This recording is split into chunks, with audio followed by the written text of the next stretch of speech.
මහ පොළොව සමග පොරබදින අවුවටත් වැස්සටත් ඔට්ටුවන වැඩබිමේ ජනතාව වෙනුවෙන් ඔවුන්ගේ අයිතිවාසිකම් වෙනුවෙන් හඬ නගමින් සමාජීය වෙනස්කම් හමුවේ වැඩ කරන ජනතාව යන අනන්‍යතාවය නිර්මාණය කිරීමට අතීතයේ පටන් බොහෝ දෙනා වෙහෙස මහන්සි වුණා.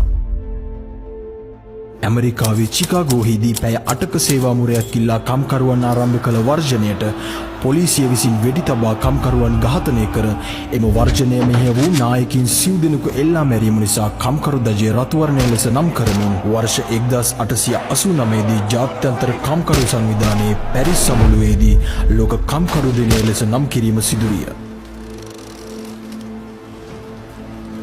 මෙම සිදුවීම නිසා ශ්‍රී ලංකාව තුළද කම්කරුවාගේ අයිතිවාසිකම් පිළිබඳ විශ්වාස කළ ඒ.ඊ. ගුණසිංහ මහතා මැයි දිනයේ පෙරහැරක් පවත්වා කම්කරුවන්ට තයාග ලබා දීමක් සිදු කළා. ලංකා කම්කරු පක්ෂයේ සමාරම්භකයා වශයෙන් ඒ.ඊ. ගුණසිංහ මහතා 1933 දී මෙම මැයි දින සංස්කෘතිය ආරම්භ කරන ලදී. එදින ප්‍රයිස් පාක් පිටියෙන් ආරම්භ කළ පෙළපාලියක් ගෝල්ෆේස් පිටිය දක්වා ගමන් කර ප්‍රථම මැයි දින රැළිය පවත්වා ඇත. එයින් පසුව බිහි වුණු වාමාංශික හා ප්‍රගතිශීලී දේශපාලන පක්ෂ හා වෘත්තීය සමිති වෙන්වෙන්ව හා ඒකාබද්ධව මැයි දින රැස්වීම් හා පෙළපාලි පැවැත්වීමට පියවර ගත්තේය. ශ්‍රී ලංකාව නිදහස ලැබීමට ආසන්නව තිබෙන සමයේදී එනම් 1947 දී මහා වැඩවර්ජනයක් ක්‍රියාත්මක කිරීමට කම්කරු නායකයන් එකතු විය. වැටුප් විෂමතාවයන්, වෘත්තීය සමිති අයිතිවාසිකම් සහ කම්කරුවන් සේවයෙන් පහ කිරීමට එරෙහිව මෙම මහා වැඩවර්ජනය සිදු කෙරිණි. මෙහිදී ඉදිරියට පැමිණ මෙම වැඩවර්ජනයට නායකත්වය ලබා දුන්නේ ටී.බී. ඉලංගරත්න මහතාය. මෙම වැඩවර්ජනයේදී එහි ඉදිරි පෙළ සමාජිකයෙකු ලෙස කටයුතු කළ කන්දසාමි මහතා ඝාතනය විය.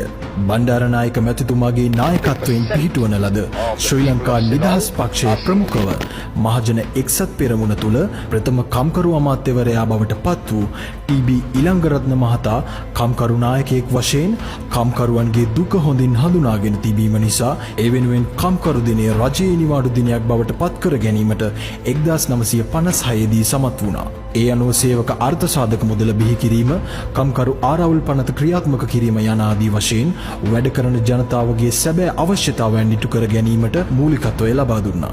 දක්ෂිණාංශික දේශපාලන පක්ෂයක් වූ එක්සත් ජාතික පක්ෂය ආරම්භයේ පටන් මැයි දින සැමරුම් සිදු නොකළත් 1975 දී ජේ.ආර්. ජයවර්ධන මහතා පක්ෂයේ නායකත්වයේ ගැනීමෙන් පසුව ඊට අනුබද්ධව වෘත්තීය සමිතියක් ලෙස ජාතික සේවක සංගමය පිහිටුවා මැයි දින සැමරුම් පෙළපාලිය සහ රැස්වීම් පැවැත්වීම සිදු කළා.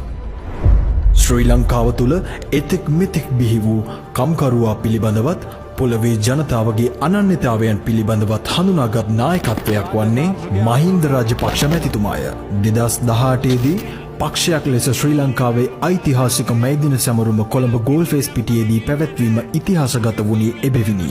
වර්තමානයේ සේවක වුවමනාවන් හඳුනා ගනිමින් මෙරට පුද්ගලික සහ රාජ්‍යංශයේ සියලුම වැඩ කරන ජනතාවගේ අවශ්‍යතා සහ ඔවුන් මුහුණ පාන ගැටලු පිළිබඳව මහ පොළවේ දේශපාලන බලමුළුවක් නිරන්තරව සොයා බලන්නේ නම් ඒ අතීතයේ පටන් අපට උරුම වූ දේශපාලන පසුබිම සහ මහ පොළවේ දේශපාලනය දන්නා පොදු ජන පෙරමුණයි. අතීතයත් වර්තමානයත් හොඳින් හඳුනා ගනිමින් අනාගත වැඩලෝකයට ගැලපෙන ඉඩ ප්‍රස්තාව නිර්මාණය කිරීමටත් ඒ හා සමගි දැක්මක් නිර්මාණය කර ගනිමින් වැඩබිමේ ජනතාවට සාර්ථකව ජීවත් විය හැකි වටපිටාවක් නිර්මාණය කිරීමටත් අපි ඔබට පොරොන්දු වන්නෙමු.